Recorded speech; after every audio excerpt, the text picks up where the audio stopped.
요즘 참 어려운 시기를 보내고 있습니다. 뉴스를 보면 내년 대한민국 경제 전망이 썩 밝지가 않고, 지금 중국도 부동산발 그런 여러 가지 위기에 대한 소식도 들려오고, 또 미국의 경제 지표가 어떻다, 또 이스라엘과 하마스, 또 중동 전쟁으로 인해서 이 석유라든가 여러 가지 불안 요소가 참 많이 있다, 이런 뉴스 너무나도 많이 듣고 있는데, 사실 경제가 좋지 않다, 위험하다, 이런 얘기는 우리가 이미 예전부터 계속 들어왔습니다. 그러니까 IMF 때만, 코로나 때만, 그때만 힘든 것이 아니라 우리 삶의 모든 여정이 순간순간이 어렵습니다. 우리는 다른 나라를 통째로 빼앗긴 적이 있습니다. 또 동족 간에 피비린내 나는 그런 상잔을 벌였던 적도 있습니다. 그리고 우리가 IMF를 통해서 나라가 어떻게 보면 부도가 났던 그런 시절도 있었습니다. 전염병 때문에 약 3년 동안 우리는 손발이 꽁꽁 묶인 채로 너무나도 힘든 그런 시절들을 보냈죠.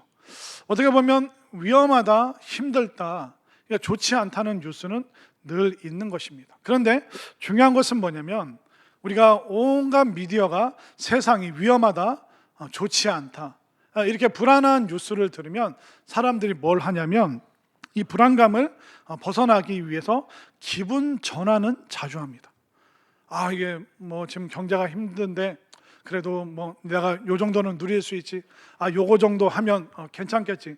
그러니까 불안감을 우리는 기분 전환으로 쉽게 해소하면서 우리 삶이 바뀔 수 있다고 생각합니다. 그러나 기분 전환하고 환경을 바꾸고 소유물을 좀 다른 걸로 대체한다고 해서 변화는 일어나지 않습니다.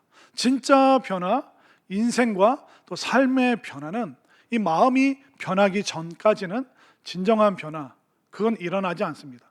기분 전환과 마음의 변화는 완전히 다른 영역입니다. 오늘 말씀을 통해서 기분 전환만 했던 여러분들이 이 마음을, 심령을, 영혼이 변화되는 그 놀라운 변화의 역사, 어렵고 힘든 세상 속에서 여러분들의 마음이 새로워질 수 있는 복된 시간 될 수 있기를 간절히 소망합니다. 자, 그러면 이 세례 요한, 지금 2000년 전에 그 장면을 오늘 우리가 보게 되는데, 2000년 전에 세례 요한이 직면하고 있었던 그 어려운 시절에 대해서 좀 말씀을 드리고 싶은데, 자, 1절과 2절을 보면 세례 요한을 빼고 몇 명의 사람들이 등장하는지 여러분 한번 손으로 꼽아 보십시오. 제가 좀 이따 물어볼 겁니다.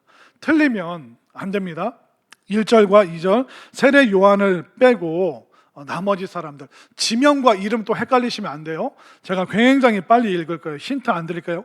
디베리오 황제가 통치한 지 15해, 곧 본디오 빌라도가 유대의 총독으로, 헤롯이 갈릴리의 분봉왕으로, 그 동생 빌립이 이두레네와 드라고니 지방의 분봉왕으로, 루사니아가 아빌레네의 분봉왕으로, 안나스와 가야바가 대제사장으로 있을 때 몇 명이 나왔습니까? 6명도 아니고 8명도 아니고, 세례 요한 빼면 1절과 2절에 7명의 이름이 나오는데, 이 7명이 누구냐면 당시 로마의 황제였습니다. 그 당시 초강대국, 최고의 그 강한 나라의 황제 그 이름이 나옵니다. 그리고 고위 관료 이름이 나오는데, 그 로마는 그 유럽을 지배하면서 본인들이 지배하면서 그 지역에 그 민족의 왕도 세웠는데, 또 보낸 섭정을 하는 그런 총독도 보냈습니다. 그러니까 고위 관료도 보내고 그 민족의 지역을 4개로 나눠서 다스리는, 분할해서 다스리는 분봉 왕들도 세웠습니다. 그리고 안나스와 가야바가 나오는데, 장인 안나스, 사위 가야바, 그러니까 대를 이어서 이스라엘 성전에서 종교의 중심 역할을 했던 사람들이 나옵니다. 이 7명은 정치, 경제적으로, 종교적으로 가장 유명한, 당대의 모든 실권을 쥐고 있던 그 7명에 대한 이름이 먼저 오늘 본문에서 언급되고 있습니다. 화려한 사람들, 강력한 사람들, 군사력과 권세를 갖고 있는 사람들. 그러나 너무나도 화려한 면면이 있지만, 사실 세례 요한이 직면한 이 시대는 굉장히 어두운 시대였습니다. 왜냐하면 세례 요한이 등장하기 전까지 그 전에 어떤 선지자가 있었냐면 말라기라는, 구약의 맨 마지막 선지자인 말라기라는 사람이 있습니다. 그런데 그 다음 선지자가 세례 요한인데, 말라기에서 세례 요한까지 등장하기까지가 무려 400년이라는 공백기가 있습니다. 이 기간을 구약 신약 중간기라고 하는데, 하나님의 그 어떤 말씀도, 메시지도, 비전도, 선지자도 안 보내주셨습니다. 그러니까 이스라엘의 영적인 암흑기가 400년 동안 이어졌습니다. 이 당시 로마는 천년 제국이었습니다. 천년에 가까운 시간 동안 그 유럽 전역에 그 패권을 갖고 있던 나라가 로마였습니다. 그렇기 때문에 이스라엘은 이 천년 동안 다스리는 이 로마의 지배를 받고 있었죠. 그리고 무려 400년 동안 하나님께서 그 어떤 말씀도, 그 어떤 선지자도 이스라엘에게 보내주지 않으셨습니다.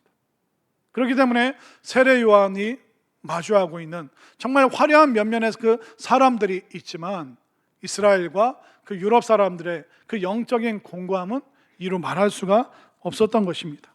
이렇게 영적으로 너무나도 힘든 시절을 보냈죠. 또 다른 나라 로마의 지배를 받고 있으니까 얼마나 힘들었을까요? 그리고 이 세례 요한 때는 이제 로마가 팽창을 멈추는 시기였습니다. 로마가 어떻게 성장을 했냐면 군사력과 또 어떤 경제력, 또 여러 가지 법, 통치 질서를 통해서 정복 전쟁, 그러니까 다른 나라 땅을 빼앗고 자원을 빼앗고 또 사람들을 노예로 삼으면서 계속 끊임없이 수백 년 동안 로마는 정복 전쟁을 통해서 확장되고 팽창되었습니다. 그러나 세례 요한 때는 더 이상 정복할 땅이 없습니다. 중동을 넘어갈 수 없고 아프리카 그 척박한 땅을 더 이상 내려갈 수가 없는 겁니다. 옆으로는 스페인과 포르투갈 그 지역인데 거기는 또 바다이기 때문에, 그렇기 때문에 외부적인 팽창이 멈추니까 로마 내부적으로 권력 다툼이 끊임없이 일어났습니다. 그러니까 외부에 적이 없으니까 내부에 수많은 적이, 그러니까 정쟁을 일삼았다고 하는 것이죠. 그래서 그 당시의 기록을 보면 50년 동안, 세례 요한 때 약 50년 동안 26명의 황제가 바뀌었습니다. 그러니까 50년 동안 26명이 바뀌었다는 것은 뭐냐면 약 2년 정도 황제를 하다가 사라집니다. 이 당시에 황제를 하면 죽기 전까지는 계속 황제를 하는 겁니다. 그런데 50년 동안 26명이 바뀌었다는 것은 바로 수많은 암살과 독살이 그 로마 궁궐 안에서 이루어졌습니다. 이처럼 그 황제들은 그 권력 다툼에 빠져 있었고, 또 귀족들은 굉장히 사치스러웠습니다. 그 당시의 기록들을 보면 이 얼음은 알프스 산맥에서 가져온 얼음이다. 그 당시 냉동 기술이 없으니까 얼음을 알프스에서 로마까지 가지고 온다? 이건 대단히 희귀한 것입니다. 또 별로 여러분들이 신기하시지 않는데, 2000년 전에 그 얼음을 먹을 수 있다는 것은 정말 최고의 사치를 부리는 것입니다. 그뿐만 아니라 그 당시 귀족들은 맛있는 거 먹고 또 맛있는 거 먹고 싶어서 맛있는 거 먹고 새 깃털로 자기 목구멍을 확 찔러서 토하고 또 맛있는 거 먹고, 그리고 또 토하고 또 맛있는 거 먹고, 그러니까 그 사치가 아주 극에 달했습니다. 일반 시민들은 어땠을까요? 여러분들 그 글래디에이터 영화 아시죠? 검투사들, 막 그 검투사들이 칼로 방패로 상대방을 죽이고, 또 기독교인들을 나무에 묶어놓고 호랑이와 사자를 풀어서 그 기독교인들을 짐승이 찢어 죽이는 그 모습, 피가 낭자한 모습을 보면서 막 열광하고 좋아했습니다. 그 2000년 전의 모습이 오늘날도 그대로 다 있습니다. 사람은요 2000년 전이나 지금이나 앞으로나 똑같습니다. 그 당시 검투사들이 하는 걸 보면서 열광했다면 오늘날 어떻습니까? 뭐 복싱이라든가 UFC라든가, 또 아이들은 그 무슨 슈팅 게임이라고 해서 내가 이게 총 쏘는 그런 게임을 하고, 그런 것을 통해서 희열을 느끼고 자극을 받고 말초신경이 짜릿해지는 그런 일들을 그 검투사들이나 오늘날이나 일반 시민들이 누리는 그 즐기는 오락거리는 거의 다 대동소이한 것입니다. 그리고 로마 군인들, 그러니까 로마 시민들이 군인이 되어서 다른 나라라 싸웠는데 로마가 부유해지니까 용병을 고용합니다. 용병은 다른 나라 군인이 있기 때문에 로마 군인들의 애국심도 점점 바닥나고 있는, 굉장히 궁궐이나 고관 대작들, 귀족들, 시민들 군인들, 위에서부터 아래까지 너무나도 혼란한 시기가 바로 세례 요한이 살아가고 있던 그 시절이었습니다. 오늘날 어떻습니까? 오늘날도 마찬가지입니다. 그때나 지금이나 여전히 우리는 갈팡질팡, 어떻게 사는 것이 진짜 잘 사는 것인가, 제대로 사는 것이 무엇인가, 그런 거 모르면서 우리는 기분 전환만 한다면, 내 말초 신경만 자극해 준다면, 나랑 내 자식만 먹고 사는데 문제가 없다면 우리는 외부의 일에 대해서 신경 쓰지 않으면서 아마 로마 시민이나 귀족이랑 비슷한 그런 삶을 우리가 살아가고 있지 않는가. 그러니까 2000년 전이나 오늘날이나 혼란한 시대 상황은 똑같다는 것이죠. 그러면 이렇게 힘들고 어려운 시절에, 영적으로 아무것도 없는 이 황폐한 이 시절에 이 세례 요한이 지금 어디에서 살고 있는지, 어디에 머물고 있는지 한번 볼까요? 자, 세례 요한이 그 2절 말씀에 보면 안나스와 가야바가 대제사장으로 있을 때 하나님의 말씀이 어디에 임했습니까? 빈들에서 사가랴의 아들 요한, 세례 요한에게 임한지라. 자, 1절과 2절에서 화려한 면을 지닌 7명의 사람을 언급한 다음에 하나님의 말씀이 궁궐도 아니고 고관 대작들의 그 어떤 집무실도 아니고 이스라엘 사람들에게 어떤 종교적인 관광지인 예루살렘 성전도 아니고 하나님의 말씀이 궁궐과 관료들의 집무실과 관광지가 돼버린 예루살렘 성전을 다 비켜서 어디에 임했냐면 바로 빈들에 하나님의 말씀이 머물고 있습니다. 우리는 정치력을, 경제력을, 군사력을 가진 사람들이 모든 것을 좌지우지한다고 생각합니다. 그렇기 때문에 우리가 늘 선망하는 것은 힘입니다. 권력입니다. 군사력입니다. 경제력입니다. 늘 우리는 힘을 숭배합니다. 그 힘을 가진 그 7명이 모든 것을 결정할 줄 알았지만 결국 하나님의 말씀은 그들을 빙 돌아서 아무도 없는 빈들에 하나님의 말씀이 탁 지금 떨어지고 있습니다. 빈들은 어떤 곳일까요? 로마인들의 권모술수가 없는 곳입니다. 빈들은요, 탐욕을 부릴 것이 아무것도 없는 장소입니다. 빈들에서 바라볼 수 있는 것은 하늘밖에 없습니다. 바로 이 세례 요한이 권모술수와 탐욕이 없는 그 빈들에서 하나님만 사모하고 하나님만 갈망했기 때문에 하나님을 찾는 그 세례 요한에게 바로 하나님의 말씀이 이제 400년 만에 세례 요한에게 임하고, 하나님께서 이제 선지자를 보내서 이스라엘을 변화시키고자 하는 그 역사의 중심에 세례 요한이 빈들에서 이 체험을 하고 있는 것입니다. 결국 우리 마음을 채우고 있는 것이 무엇인가?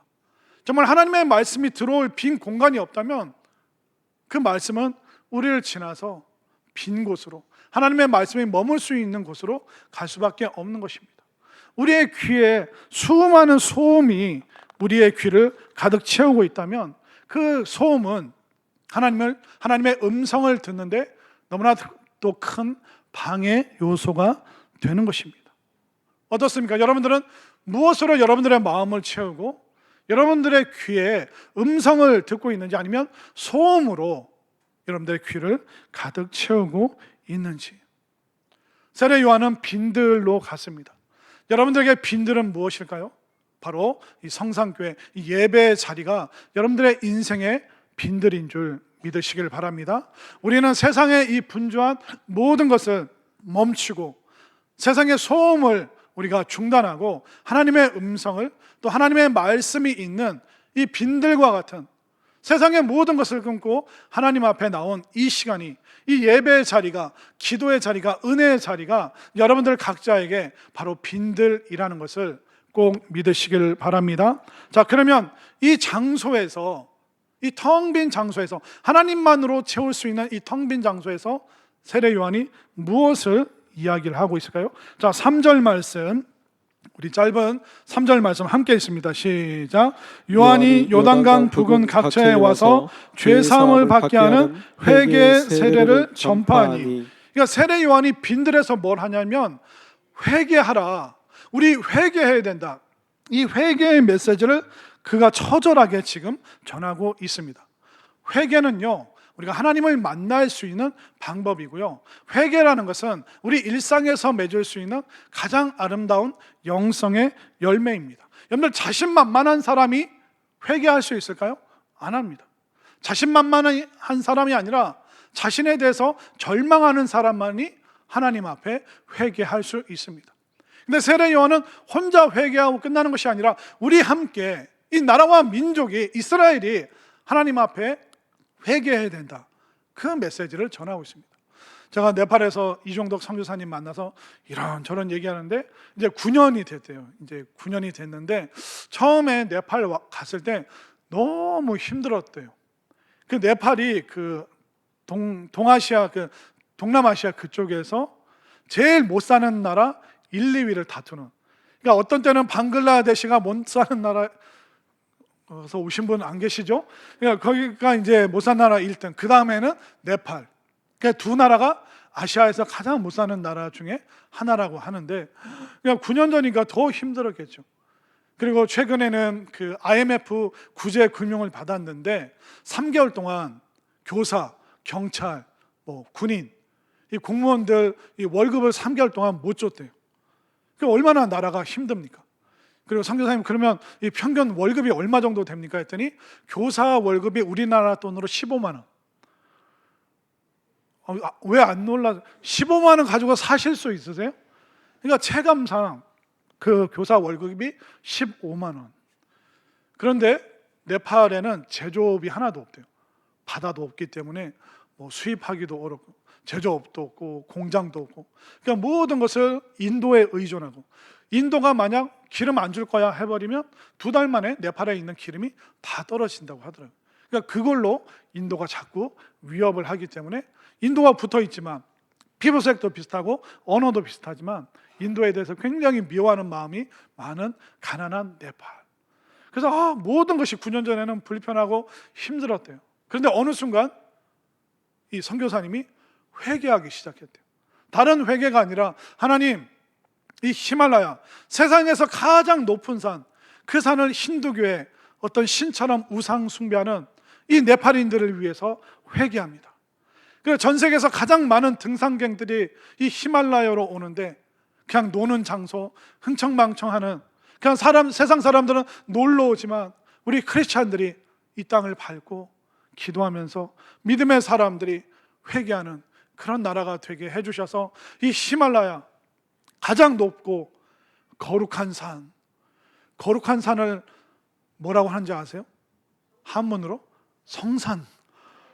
이 성산에 사는데 우리 교회가 무슨 교회? 성산교회.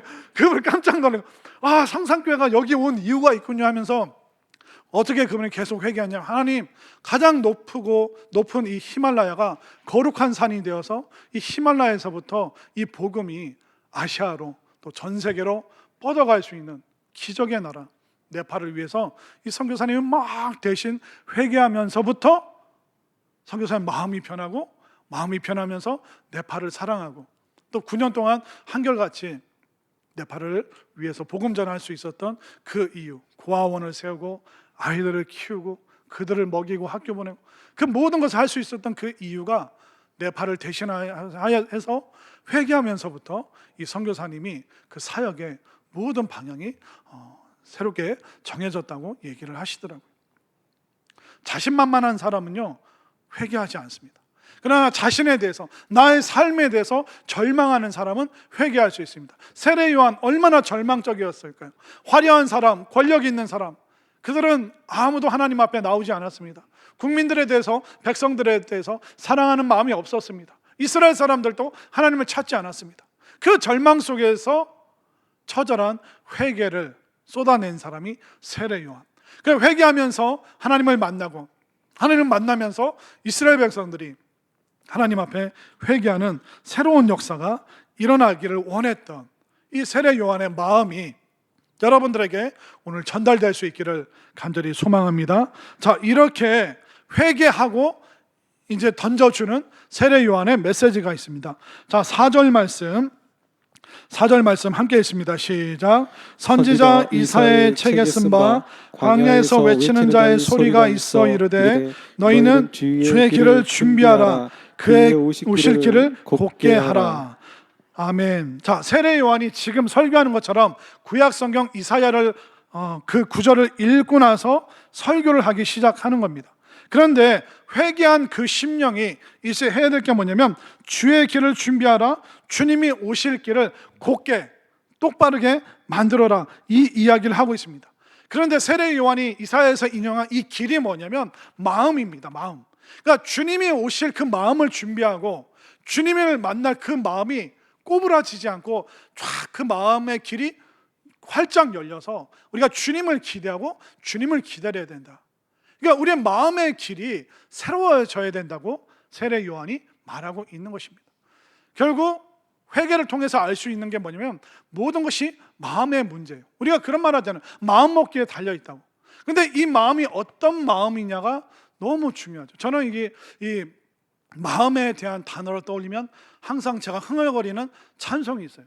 근데 제가 흥얼거리긴 하는데 찬송가 몇 장인지는 잘 생각이 안 나거든요. 한번 들어보시고 찬송가 몇 장인지 이따 예배 끝나고 알려주세요. 마음에 대한 찬양입니다.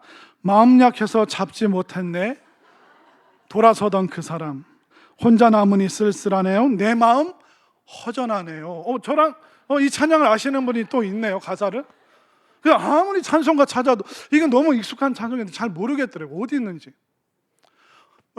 마음 허전하네요, 내 마음 약해서 잡지 못했네요.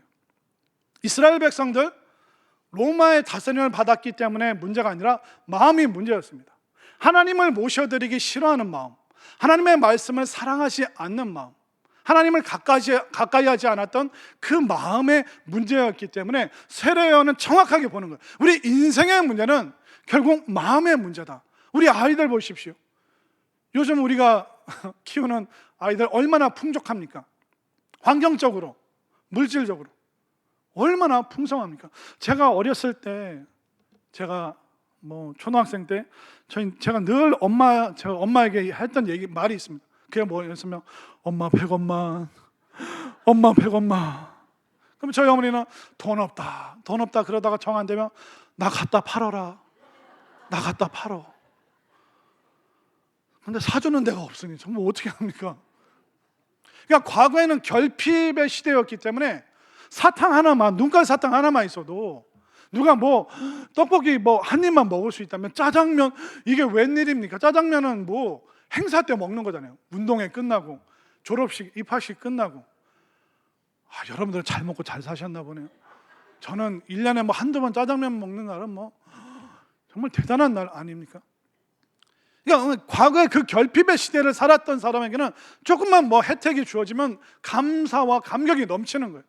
그런데 우리는 지금 어떻습니까? 애들이 결핍을 느끼기 전에도 모든 것을 다 제공합니다. 그러면 환경적으로 완벽한 환경에서 살면 아이들의 마음이 담대하고 용감하고 마음이 넉넉해야 되잖아요. 그런데 이 풍족한 시대를 사는데 그게 아니잖아요. 뭐가 문제입니까? 마음의 문제예요. 부모랑 아이들이 마음이 연결이 안 됩니다. 어른들의 그 마음을 아이들이 헤아려 주지 못합니다. 또 우리도 아이들의 그 마음에 대해서 제대로 살피지 못할 때가 얼마나 많습니까? 결국 환경의 문제가 아니라 무슨 문제라고요? 마음의 문제. 마음 약해서 잡지도 못하고 마음이 너무 허전하기 때문에, 그렇기 때문에 우리가 엉뚱한 행동을 하고 잘못된 결정들을 내리게 되고, 모든 것이 다 마음의 문제라는 것이죠. 오늘 그리스도인들도 마찬가지입니다. 오늘 신앙인들이 실수하는 게 뭐냐면 인생의 수많은 문제를 하나님을 빼버리고 해석하고 결정을 내린다는 것입니다. 너무나도 많은 그리스도인들이 교회 와서 예배는 드리는데 무슨 생각을 갖고 있냐면, 무슨 마음을 갖고 있냐면, 내 인생 내가 사는 거지 내가 열심히 공부하고 내가 실력을 쌓고 내 인생 내가 사는 거고, 하나님이 필요하면 그때 가끔 하나님 찾으면 되지. 하나님 나 이거 내가 안 되니까 하나님 좀 도와주시오. 이렇게 우리 인생의 모든 문제를 하나님을 뺀 상태로 해석하고 하나님 없이 결정을 내리면서, 하나님은 무슨 요술 지팡이 비비면 나오는 요술 램프처럼 하나님을 생각하는 그리스도인들이 오늘날 너무나도 많다는 것입니다. 왜 여러분들의 모든 인생을 하나님과 함께 해석하지 않고 하나님과 함께 그 문제를 풀어가지 않습니까? 결국 우리는 언젠가는 내 실력, 내 능력, 내 지식, 이 모든 것이, 내 건강, 모든 것이 한계에 부딪힐 때가 온다는 것입니다. 그러나 평소에 하나님 안에서 해석하지 않았던 사람들은 엉뚱한 결론을 내려버리게 되는 것입니다. 마음에 하나님을 주인 삼아서 살아가야 되는데 내가 주인 되고 마치 하나님을 하인처럼 부릴 수 있다고 하니 거기에 기도 응답이 있겠습니까? 거기에 축복과 은혜와 감사가 어디에 있겠습니까? 저는 여러분들이 이 시간 마음을 돌이켜서 그 마음에 하나님을 모셔드리고 하나님의 음성을, 하나님의 말씀을 듣는 그 즐거운 마음, 그 말씀의 기쁨을 누릴 수 있는 또 감사의 마음을 여러분들이 갖게 되기를 바랍니다. 그럼 오늘날 인류의 문제는 뭘까요? 마음의 문제입니다. 마음이 무너지니 나라도 무너지고 경제도 무너지는 것이죠. 북한 사람들 마음이 이미 다 무너졌습니다.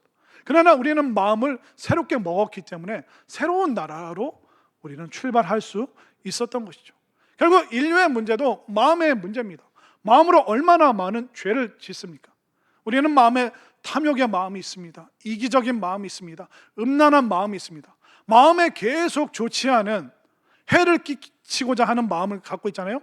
그 마음 때문에 죄가 성립이 되고, 죄가 성립이 되면 그 죄를 짓게 되어 있습니다. 그러면 내가 죄 짓다가 이제 죄가 내 위에 올라와서 왕노릇하는 거예요. 그럼 우리는 죄에 끌려가게 되어 있는 거예요. 그러니까 마음으로 여러분들이 성립시켜버린 그 죄들이 뭐가 있습니까?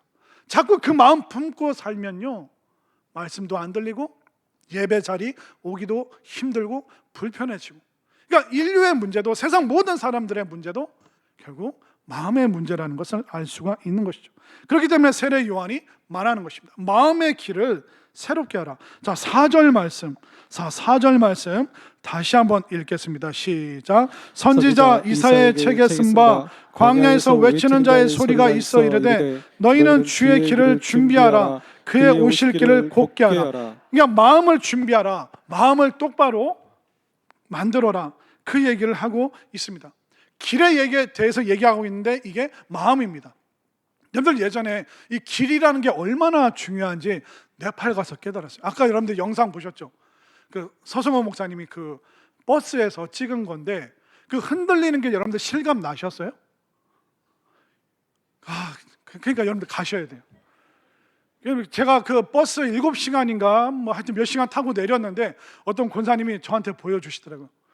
목사님, 이게 오늘 버스만 탔는데 이 만보기 앱이 25,000보가 찍혔습니다. 여러분들 네팔을 가시잖아요? 버스에 앉아 있었는데도 25,000보를 걸은 효과를 여러분들 보실 수가 있는 거예요. 기적이 일어나는 땅이 네팔입니다. 아니 아무것도 안 하고 하루 종일 버스 탔는데 만보기가 25,000보. 제가 그 진짜에서 봤더니 진짜 25,000보가 찍혀 있는 거예요. 세상에 기적의 땅인 거예요. 여러분들 길이 험하잖아요. 그 목적지까지 도달하기가 너무 어렵습니다. 잘못하면 그 목적지를 놓쳐버릴 수도 있고 그 목적지까지 도달을 못하는 거예요. 그러니까 세례 요한이 마음의 길을 잘 닦아야 된다. 주님의 말씀이 평안하게 나에게 오게, 또 내가 예배 자리로 평탄하게 갈 수 있도록 이 마음의 길을 닦아야 된다. 이 길이 얼마나 중요한데, 예전에 제가 어렸을 때 자꾸 제가 옛날 사람이라서 자꾸 제가 나 때는 얘기하는데, 저 어렸을 때 생각하면 어른들이 뭐 새 아침이 열렸네 뭐 하여튼 뭐 새벽에 막 일어나서 뭘 하는 거예요. 뭘 하나 봤더니 막 신장로 있잖아요. 덜컹덜컹 신장로를 뭐 깎아내고 뭐 모래를 깔고 뭐 자갈을 깔고 시멘트를 깔고. 이게 어른들한테 들으니까 다음 달에 군수님이 오신다는 거예요. 군수님이 오시기 때문에 해야 된다는 거예요. 그런데 학교를 갔더니 또 학교에서 선생님이 내일 올 때 마른 걸레랑 양초를 가져오라는 거예요.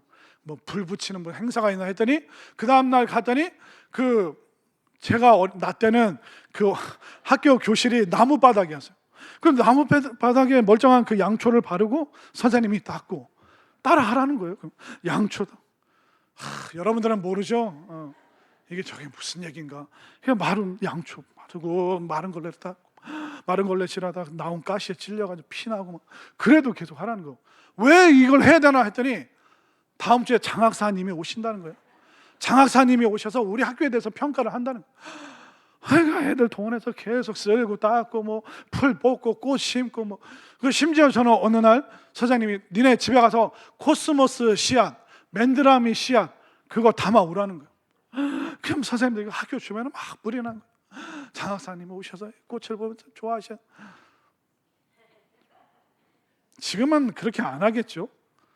왜 그랬을까요? 군대에서도 마찬가지는 사단장님 오신다, 참모총장님 오신다 그러면 난리가 납니다. 뭐 황토색이 보이면 안 된다. 산에 가서 뭐 나무를 캐서 심어라. 풀을 뽑아서 파랗게 만들어라. 아니다 저기다 심자. 아니다 저쪽으로 옮겨라. 난리가 납니다. 왜 그럴까요? 왜 높은 분이 오면 길부터 닦을까요? 높은 분이 와서 모든 것을 바꿔줄 수 있기 때문에. 군수님이 오셔서 이 마을 지붕 개량해야겠네, 스레트 지붕 다 없애고 양옥으로 우리 사업합시다. 군수님이 힘 있는 사람이 결정하면 다 변하는 거예요. 장학사님이 오셔서 이 학교 애들 놀이터가 없네, 새로운 신식 놀이터 해주세요. 높은 분이 결정하면 변화가 학교에 일어나는 거예요. 그리고 사단장님이 오셔서 야 얘네들 막사가 왜 이렇게 지저분해, 애들 겨울인데 추운데 어떻게 지내냐, 다 뜯어내고 보일러, 장판, 막사 새로 지어, 공병들 투입해. 그러니까 높은 분이 오면 그분의 결정에 의해서 모든 것이 변화될 수 있기 때문에 그분이 평안하게 오시게 길을 닦는 거예요. 그러니까 세례요한이 무슨 얘기하냐면, 주님이 오시면 우리의 구원자고 우주 만물의 통치자이신 예수님께서 이 땅에 우리에게 오시면 로마뿐만 아니라 온 세상을 다스리시고 우리의 마음의 주인 되어 주시고 이스라엘을 새로운 빛으로 만들어 주실 그 주님이 오셔야지만 우리가 변화되고 능력과 권세가 있으신 그분을 통해서 여러분들이 아멘 할 때까지 능력과 권세가 있으신 그분이 평안한 길로 오시면, 우리의 마음의 길로 오시면 그분이 우리의 인생과 여러분들의 자녀와 이 나라와 민족을 바꿔주시는 줄 믿으시기를 바랍니다.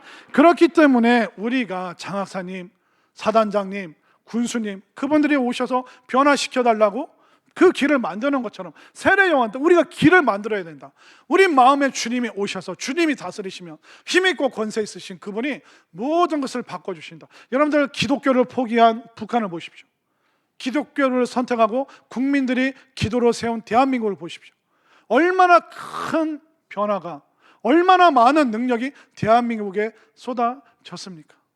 제가 네팔 가서 야, 나에게 이런 권세와 능력이 있다니, 공책 하나 줬는데 막 감격을 합니다. 우리는 닭고기, 돼지고기, 소고기 막 먹잖아요. 사달라고 안 할 테니까 뭐 먹는 것처럼 이렇게 하세요. 그 선교사님께 들으니까 네팔은 너무 가난해서 보통 그냥 그 알람미라고 하잖아요. 거기에 그 녹두, 그러니까 그냥 쌀밥, 날아가는 쌀밥이랑 녹두를 먹는 거예요. 녹두가 단백질, 콩 단백질이기 때문에 그걸로 단백질 섭취를 한다는 거예요. 그러면 고기는요, 뭐 소나 돼지나 뭐 이거는 희박하고요. 그나마 먹는 게 닭고기인데 정말 명절 때 몇 번 닭고기 먹고, 보통은 하얀 쌀밥에 그 녹두 그거 죽처럼 해서 뭐 이렇게 또 카레 누런 거 이렇게 먹지, 닭고기 같은 거는 손님 오셨을 때, 또 한국에서 이렇게 오시면 그런 교인들이나 고아들이 그때 고기 먹을 수 있다. 그러면 동네 주민들이 미친 듯이 달려온다고. 그런데 우리는 조금만 베풀었는데 그분들에게는 기적이 베풀어진 거예요. 와, 어떻게 하나님께서 대한민국 이렇게 우리 성산교회를 이렇게 사용하실까? 우리가 주님을 붙잡았기 때문에. 네팔도 북한도 우리 주님이 그 땅에 임하시고 평탄한 길로 그 땅에 들어가셔서 주의 권세가 임하면 북한이든 네팔이든 누구든지 누구의 마음이든 어떤 가정이든 변화될 수 있음을 믿으시기를 바랍니다. 그러면 주님이 오셔서 어떻게 해주시는가 한번 빨리 좀 살펴보도록 하겠습니다. 자, 주님이 오셔서 그 길을 타고 주님이 오셔서 마음에 들어오시면 5절 함께 읽습니다. 시작. 모든 골짜기가 메워지고 모든 산과 작은 산이 낮아지고 굽은 것이 곧아지고 험한 길이 평탄하여질 것이요. 아멘인가요? 자, 우리의 마음이 그렇게 된다는 겁니다. 우리의 모든 골짜기가 메워지고, 여러분들 골이 깊다고 하잖아요. 골이 깊으면 여기와 여기가 만날 수가 없어요. 근데 그 골짜기를 메우면 만날 수 있잖아요. 우리 부모 자식 간에 얼마나 골이 깊습니까? 부부 간에도 그리고 시어머니와 며느리 간에도, 직장 동료 간에도 우리가 수많은 인생의 골짜기로 인해서, 그 깊은 골로 인해서 힘들게 살아가는, 그러나 그 막 허물어진 그 마음을 주님께서 평탄하게 메꿔주시는 그 은혜를 체험할 수 있게 되기를 바랍니다. 자, 모든 산이 낮아진다, 이게 뭐냐면 교만과 허세입니다. 오늘날 대한민국 젊은이들이 실수하는 게 뭐냐면 부자가 아닌데 자꾸 부자 행세를 해요. 지난번에 말씀드렸죠. 골프장 가서 골프도 안 치면서, 이거 뭐 라켓이라고 하나요? 이 골프채를 어깨에 올리고 사진 찍고 온다는 거예요. 골프장 가면 뭐 해야 돼요? 축구장 가면 뭐 해야 됩니까? 그냥 골프도 못 치면서 골프화, 골프 옷, 모자, 골프채 들고. 그러니까 부자가 아닌데 부자 행세를 자꾸 하고 싶은 거예요.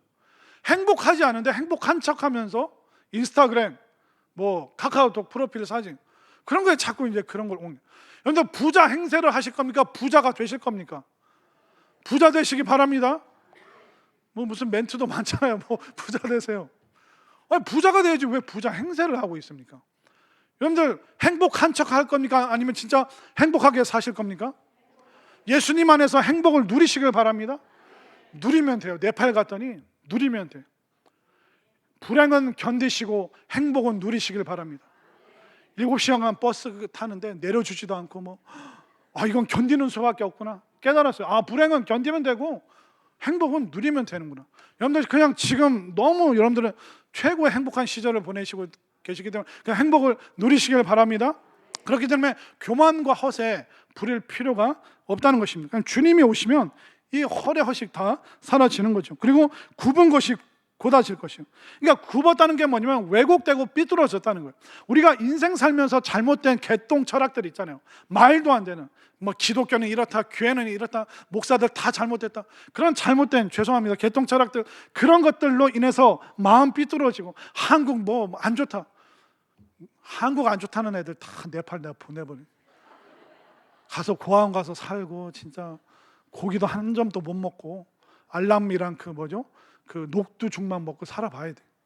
그러니까 이 마음이 삐뚤어진 이것도 주님이 오시면 그 마음이 펼쳐진다는 거예요. 상처와 왜곡된 그 마음들 다 고쳐주시는 그 역사가 마음속에 임하기를 바랍니다.